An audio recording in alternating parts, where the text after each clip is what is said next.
Pemirsa, Anda kembali di Breaking News TV One. Dalam hal ini adalah sidang perdana Mario Dandi dan juga Shane Lucas di mana kasus penganiayaan berencana terhadap Kristalino David Ozora. Dan saat ini pembacaan surat dakwaan sedang dibacakan oleh Jaksa Penuntut Umum untuk Mario Dandi.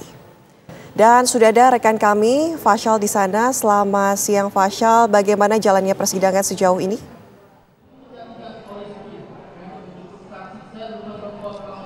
Ya, baik, selamat siang Ana dan juga pemirsa. Memang hari ini Pengadilan Negeri Jakarta Selatan menggelar sidang perdana terhadap terdakwa Mario Dandi dan juga Shane Lucas atas kasus penganiayaan terhadap David Ozora. Dan saat ini sidang sudah berlangsung dan jika kami dapat informasikan sidang ini berlangsung sejak pukul 11 siang waktu Indonesia Barat tadi.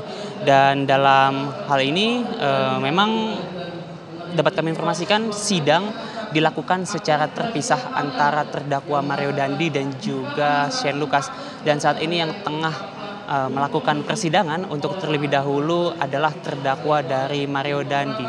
Dan saat ini persidangan masih terus berjalan dan jika saya bisa informasikan saat ini Jaksa Penuntut Umum tengah membacakan surat dakwaan dan saat ini masih dalam terkait dengan kronologis bagaimana kemudian kejadian penganiayaan itu terjadi. Dan jika saya dapat informasikan juga memang terkait dengan suasana terkini di depan ruang sidang utama sudah banyak sejumlah pihak yang datang, tidak hanya dari keluarga terdakwa yakni Shane Lucas dan juga berbagai pendukungnya yang datang untuk melakukan dukungan terhadap Shane Lucas pada persidangan hari ini. Namun juga tadi kami melihat ada ayah dari korban yakni ayah dari David Ozora yang juga datang bersama-sama dengan sejumlah anggota dari GP Ansor.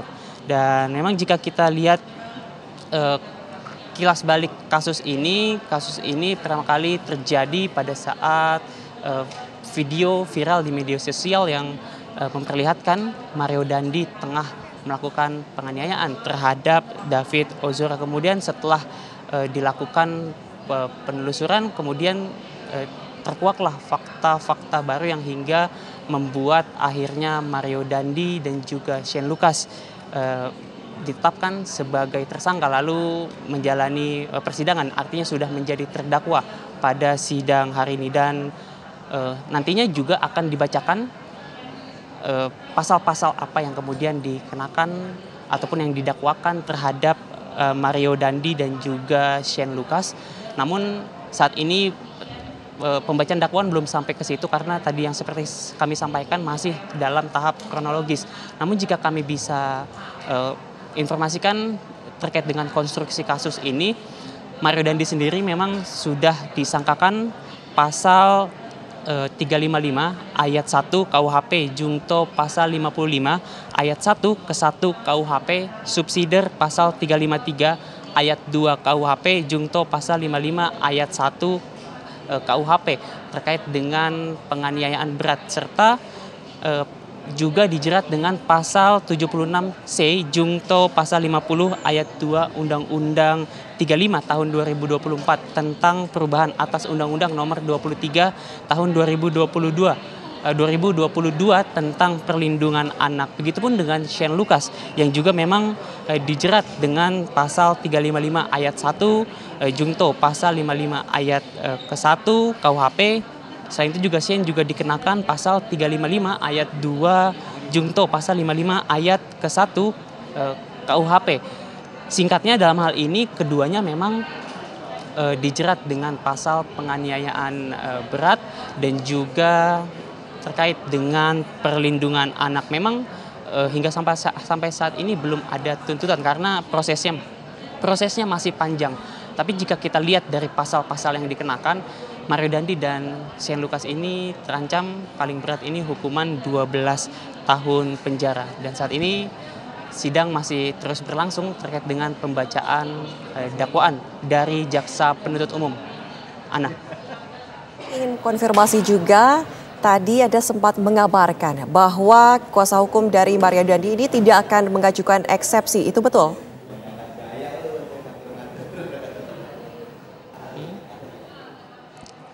Ya, ya betul sekali Anna. Tadi sebelum memulai persidangan, kuasa hukum dari Mario Dandi yakni Andreas Nahot Silitonga sempat menemui awak media dan mengkonfirmasi bahwa dalam persidangan kali ini, sidang perdana kali ini, dalam agenda pembacaan dakwaan yang mana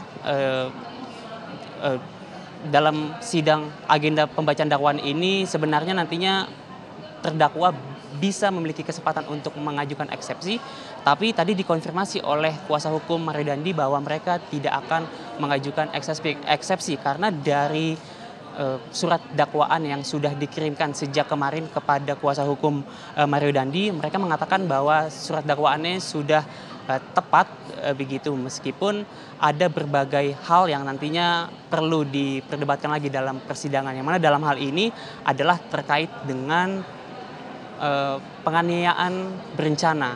Itu yang tengah diperjuangkan dan menjadi concern dari kuasa hukum Mario Dandi, bahwa Mario Dandi ini dianggap melakukan penganiayaan berencana dan kuasa hukumnya tidak sependapat dengan hal tersebut, dan nantinya akan dibuktikan begitu dalam sidang-sidang selanjutnya dengan mendatangkan berbagai pembuktian. Salah satunya adalah mendatangkan saksi-saksi yang dapat meringankan Mario Dandi ke depannya.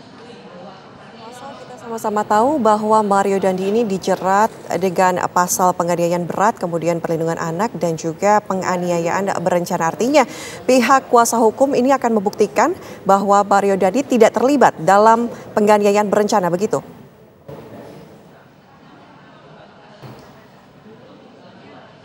Ya, betul sekali Ana. Tadi sempat disampaikan juga oleh kuasa hukum bahwa ia menganggap persidangan ini bukanlah pertarungan besar karena kuasa hukum tidak menganggap mereka harus menang ataupun ini terkait dengan menang atau kalah, karena dari Mario Dandinya sendiri pribadi memang sudah mengakui adanya penganiayaan tersebut. Namun yang menjadi permasalahan adalah terkait dengan penganiayaan yang direncanakan. Itu yang tengah difokuskan oleh kuasa hukum untuk kemudian nantinya akan membuktikan bahwa Mario Dandi tidak melakukan perencanaan dalam kaitannya melakukan penganiayaan terhadap David Ozora pada beberapa bulan yang lalu. Ana. Baik.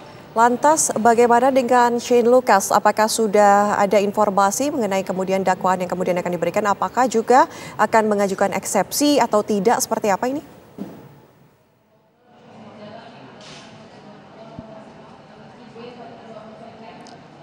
Ya, Ana, terkait dengan Shane Lucas, memang juga tadi kuasa hukum dari Shane Lucas sudah tiba di Pengadilan Negeri Jakarta Selatan ini, namun kami belum melihat secara langsung kehadiran dari Shane Lucas, berbeda dengan Mario Dandi yang tadi kami sudah melihat secara langsung sehingga kami bisa mengkonfirmasi kehadiran dari Mario Dandi. Namun untuk Shane Lucas sendiri kami belum dapat mengkonfirmasi kehadirannya. Namun terkait dengan apakah kemudian kuasa hukum akan mengajukan eksepsi terhadap dakwaan yang akan diajukan oleh jaksa penuntut umum, nantinya kami akan coba gali lebih lanjut bagaimana kemudian sikap dari kuasa hukum Shane Lucas terkait dengan sidang pada hari ini. Baik, bagaimana dengan klarifikasi kuasa hukum mengenai dugaan perlakuan khusus begitu yang diterima oleh Mario Dandi di dalam lapas ketika sedang melakukan pemeriksaan begitu?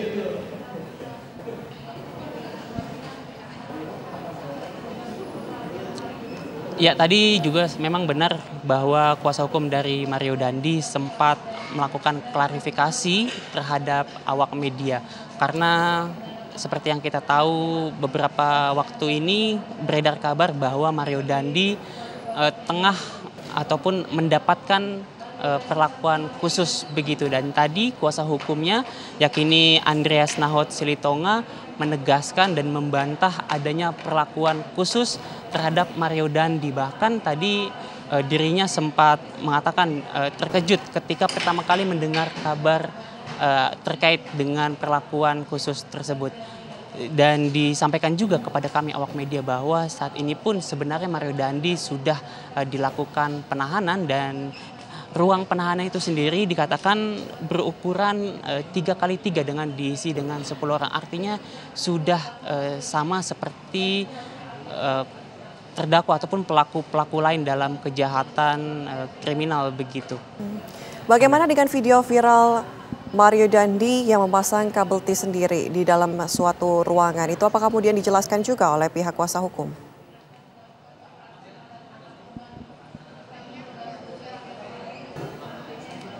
Ya Ana, untuk terkait dengan video viral yang memperlihatkan Mario Dandi mengikat tali tisnya sendiri, memang tidak dijelaskan secara spesifik, namun secara umum kuasa hukum mengklarifikasi terkait dengan perlakuan khusus terhadap Mario Dandi, dan ia tidak membenarkan adanya hal tersebut.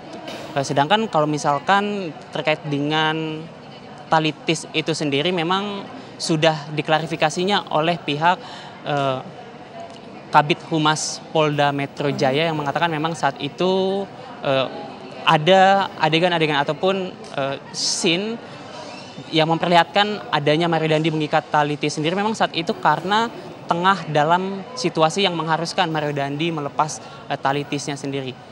Namun untuk kuasa hukum tidak memberikan secara spesifik terkait dengan, tidak memberikan klarifikasi secara spesifik terkait dengan video viral tersebut.